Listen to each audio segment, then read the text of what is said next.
Excuse me. Welcome to E3O Files. This is the home where we explore nature, expose corruption, educate for a better world, and oppose environmental and social injustices. I'm Kristen.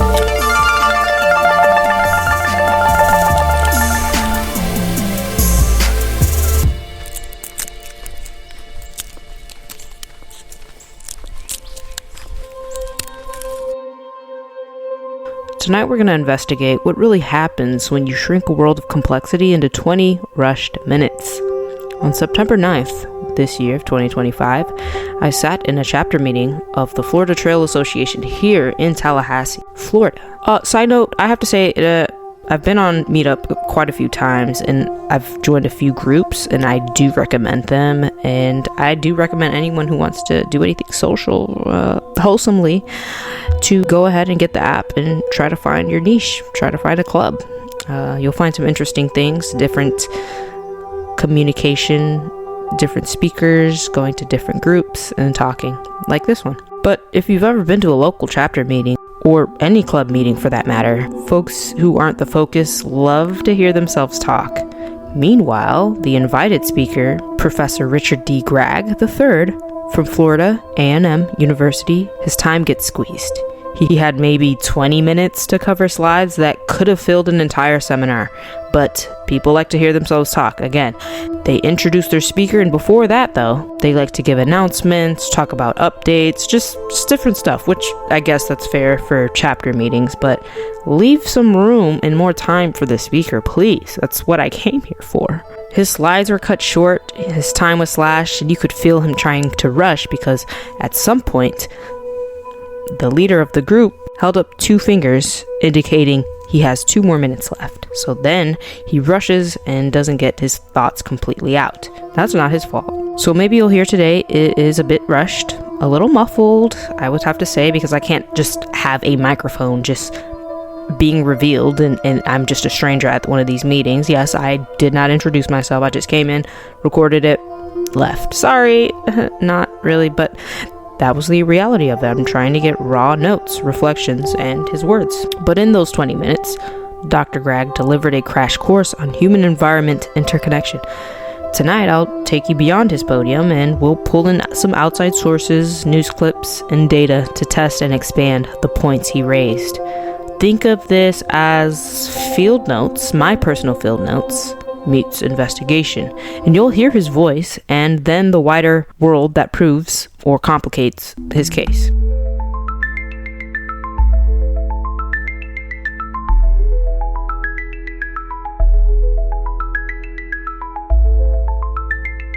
He began with 5 words: relationship, respect, responsibility, action, impact.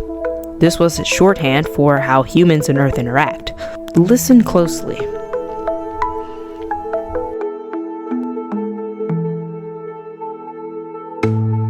So my talk title is Human Environment Interconnection Interaction.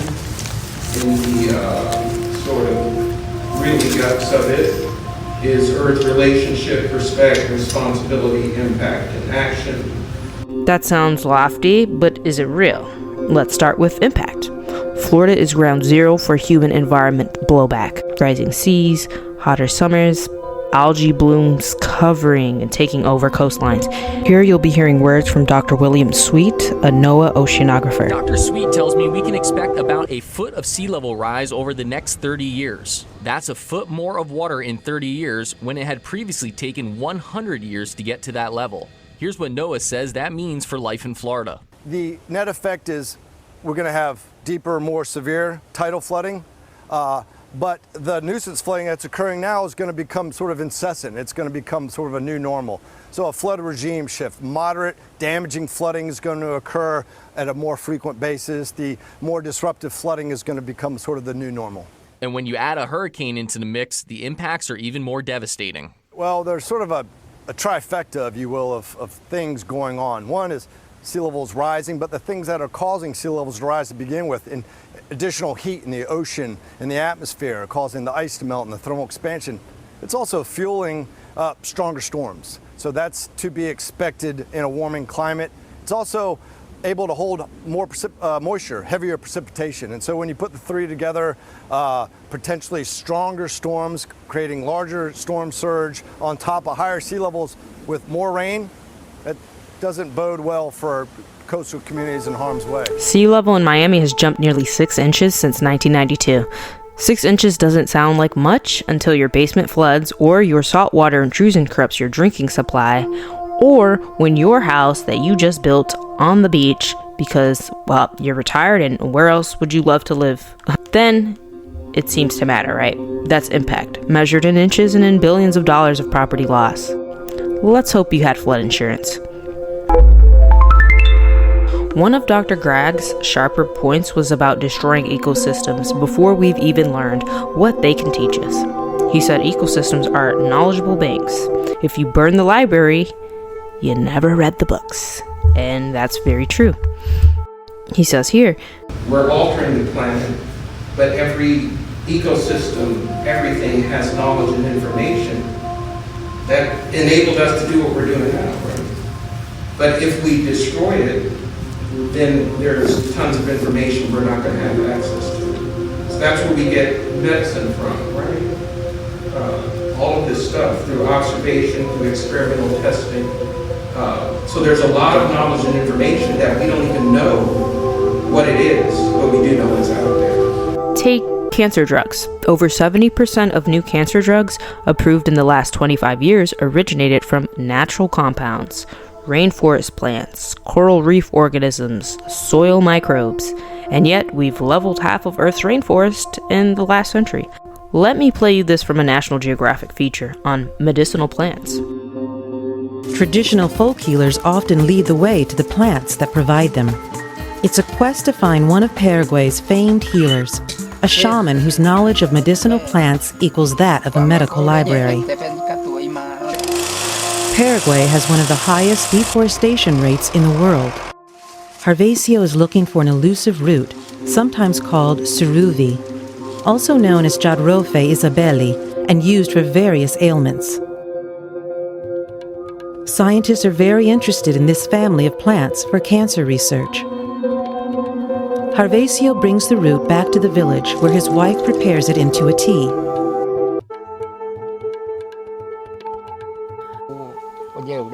Recording and analyzing Paraguayan plants for possible medical cures is urgent business. Trees and medicinal plants that were once thriving are disappearing, and with them, the possibility to search for new medical cures. Think about that. The cure for your grandchild's disease could have been in a plant species logged before scientists had time to classify it. That's not just tragic, it's pretty much reckless. Gragg also pulled a card few academics play, national security. He pointed out that sea level rise could cripple U.S. naval bases. So when we talk about security, national security, are we talking about national security in terms of air quality, so we can have healthy people and healthy soldiers? Are we talking about national security in terms of healthy food and to be able to grow and produce our own food? Are we talking about national security when we talk about sea level rise, since most of our Navy is on the coast and in ports, and that will be impacted by sea level rise, as the U.S. Department of Defense reported in their research that they have done. So we have to look at this issue of the environment and our impact on it and how it impacts. When it impacts the environment, it impacts us. That's maybe what we're missing just overall. And he's right then. The Pentagon has been screaming about this for years. Let's take a listen to the Vice News report on this. This is Naval Station Norfolk, the largest naval base in the world. It's home to 4 aircraft carriers, 5 submarines, 47 ships, and 194 aircraft. It's also located just 10 feet above sea level. Since the 1930s, the water here has risen 14 inches, and that's expected to continue. So what am I looking at here? This is a unnatural lake for us. It's not supposed to be here. This should all be flattened. This is a result of flooding. So there's flooding on both sides, and the road is right there, and that's an issue. It is an issue, ma'am. If we have to shut down 2 gates, this is the world's largest naval installation. We have a lot of military personnel and civilian personnel. So it could take up to an hour, hour and a half just to get through 1 gate. If cars can't get to the base because water is getting in their way, then the base might not be able to respond to, say, a national security threat. Which is why it's now become standard for the DoD to account for sea level rise when building new structures, anywhere. So this is the Sewell's Point tide gauge. Since 1927, it's been monitoring sea level here. Captain Vanderlei is a civil engineer who served in the Navy since 1991. His team is responsible for environmental construction contracting at naval installations across the eastern United States. As we construct new buildings, sea level rise will be one of the criteria we look at to make sure that we're doing the smart thing when it comes to making them resilient to the future towards sea level rise. So essentially it's something that you guys are keeping in mind with every new thing that you build. Absolutely. Do you think that this is climate change related? I don't really know. I will tell you, I'm not a scientist, I'm an engineer. So we do know that we have recurrent flooding, and we're doing what we can to address that. What's causing it, I will leave that to others to speculate. And allow me to be that person to speculate on it. When even admirals admit their bases are sinking, you know this isn't partisan spin. Call it what you want, climate change, resilience, environmental security, but the Navy calls it a threat to readiness, and they put it in writing. Doesn't this count for something? I think it does. Let's be real. Next, planetary boundaries. Gragg said 6 of 9 are already broken, and he called out novel entities. Forever chemicals, microplastics, pesticides. Let's hear what he has to say. One way we talk about that is planetary boundaries and tipping points. So we have a total of 9 planetary boundaries, and this slide is telling us that 6 of them are already transgressed, and there's 3 that are within the sustainable limits, but we're concerned about. Okay, so what's an example of a planetary boundary? Well, there's a new group called novel entities. So those are things like the forever chemicals, all these synthetic chemicals that we produce. So we have a lot of forever chemicals or PFAS chemicals in our water, in our food that we're consuming. We now have a lot of microplastics in us, in the food. Go have a baby, we can find the microplastics in the mother's placenta, the baby's poop, and the baby's brain, your brain, all that. So those are in that category of novel entities. We do a lot of commercial or industrial scale agriculture. We use a lot of nitrogen and phosphorus. So that stuff is out in the environment. We use huge amounts of pesticides on. That would made the room go quiet, even though everybody was quiet to begin with. But that's besides the point. I'm trying to make a point here. And science backs him up, though. The journal Science Advances found microplastics in human placentas. The CDC has confirmed PFAS in the blood of nearly every American tested. Here's a recent PBS. A recent government study estimates that nearly half of America's tap water could contain toxic forever chemicals known as PFAS. As Stephanie Tsai reports, there are thousands of these chemicals, and exposure to them can lead to serious health effects. Last month, the U.S. Geological Survey tested the nation's drinking water and found at least 45% of samples had one or more forever chemicals. The study also found contamination centered in urban areas and near industrial sites. These chemicals have been used in many everyday items since the 1940s, from nonstick cookware to cosmetics to rain jackets. PFAS are also widely used as a firefighting chemical. 3M, a PFAS manufacturer, recently proposed a more than $10 billion settlement to address claims by hundreds of cities that want the company held liable for contaminating public water supplies. But litigation continues, and 3M will continue to make the chemicals until 2025. For more on the possible harms of PFAS and what can be done, I'm joined by Jamie DeWitt, professor of pharmacology and toxicology at East Carolina University. Professor DeWitt, thank you for joining the NewsHour. There have been studies showing that all of us have some level of PFAS in our bodies. How much should we worry about this? Well, PFAS are a very large group of chemicals. There's about 14,000 individual chemicals, and they're associated with many of the chronic diseases that take people's lives today.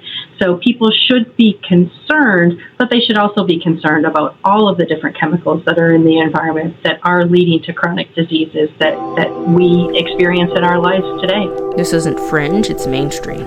And yet, EPA standards are still catching up. Lawsuits are clogging courts, and chemical giants walk away with billions, yet they don't even let their kids listen or go to different places where they can expose their own children. Responsibility, one of Gragg's pillars, feels more like an afterthought.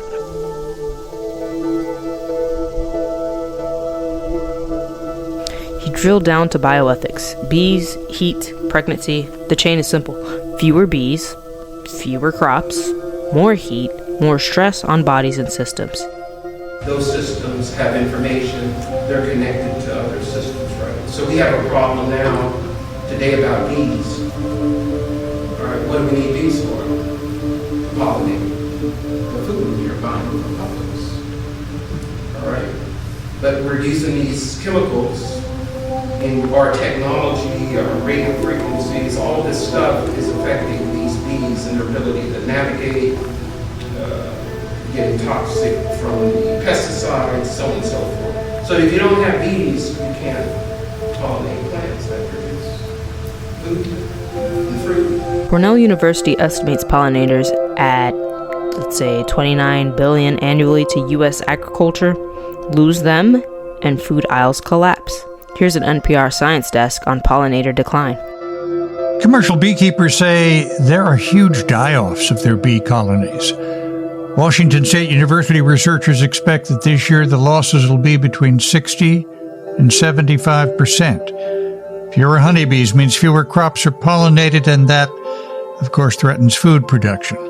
It's apparently well known in the bee world. Mr. Hunter, thanks for being with us. I'm glad to be here. First, let me ask, why are so many honeybees dying off? There's a lot of stressors that are impacting not only the honeybee, but just worldwide insects. And you could say that the top three would be climate change, and then the lack of habitat where these insects used to live and get their foods. And then probably also at the top of that list would be the chemical onslaughts, whether that's in pesticides or herbicides or various sides. I think the coalition of all of this mess is hurting the entire honeybee industry. With regard to their losses and contribution to agriculture that benefits us all, you don't, I gather, believe the honeybee is actually well equipped for pollination. It's a well-used pollinator, but most of the pollen gets stuck to their hind legs. They're very fastidious. 95% of the pollen heads back to the hive. The 5%, they have so many numbers in the field, that 5%, that does help pollinate. But when you look at the solitary bee, every female is a queen, and if she's out there buzzing, they're just unsophisticated, belly flopping into a flower. Pollen is kind of held all over their bodies. Next flower, belly flopping into that flower, and most of the pollen stays in the flower and in the field. That's not alarmist, and that's not trying to scare you. That's your grocery bill. They're pretty high. Wasn't someone supposed to handle that situation? Oh, okay, so then now we're seeing news stories of the same people who, how should I say this correctly, chose the specific individual to handle it, and they're still complaining about it somehow. So what was the point of the selection that they chose? And then, anyway, not everything was doom. He credited students for sparking most of FAMU's campus changes on sustainability. Young people, he said, are driving the agenda. A lot of the changes that have happened on FAMU's campus as it relates to addressing environmental issues have been initiated by students. And he's right. From fossil fuel divestment pushes to climate strikes, Gen Z is dragging institutions forward. And the rest of us are playing catch-up. I'd say the older people, the ones who left the younger generation to clean up the mess. Thank you so much for that. Dr. Gragg ended up with his 5 pillars again: relationship, respect, responsibility, action, and impact. It's his shorthand for an ethic of survival. Let's hear his last words. These 5 pillars is what I've come up with. Earth relationship, respect, responsibility, action, and impact. And that's what I ask my students, and that's what I'm proposing to the Florida Trail Association. So here's my takeaway. You can dismiss activists, ignore NGOs, even roll your eyes at professors, but when a toxicologist, the Navy, the CDC, and farmers all say the same thing, maybe the smarter move is to listen and actually do something about it. This wasn't just a rushed lecture in a trail association meeting where we clean up trails and take hikes. It was just an informal piece and a sketch of survival. For full links to the sources and clips you've heard today, check terroronthebench.com. I post everything there. Reports, blog posts, videos, transcripts. Go ahead and read, please. Thank you for supporting my new channel and my new podcast episodes, my new podcast station. I've done a lot of different work. I've added a couple of new songs, and what you hear, the audios, those are all my original obtainments. That's not a real word, but I've obtained each audio piece. Birds, the crunching of the leaves on the ground, the music that you hear, the transitional music, those are all my original pieces, and I try to keep everything as original as I can. There are times when I just don't add anything because I don't have the right sound effects for those specific things, but you know, they're growing, so support would help with your with the channel and the podcast episode. How's everyone doing? Also, if you can support the channel, one way of doing that is to just listen, maybe share, definitely comment in the bench forum that I am developing, and it should be a really great place to hang out, talk about things, environmental things only. It's not going to be an Instagram, it's not going to be a Facebook or Reddit. It's going to be all things environmental and nature and outdoors, and just trying to make the world a better, more sustainable place. And if you'd like to hear any more, what other things are you interested in hearing or listening to? Give me a ringer, give me a little message there, and I'd definitely read it, and I'll even include it in the next podcast episode if you are so inclined to do that. And I appreciate it so much. Thank you.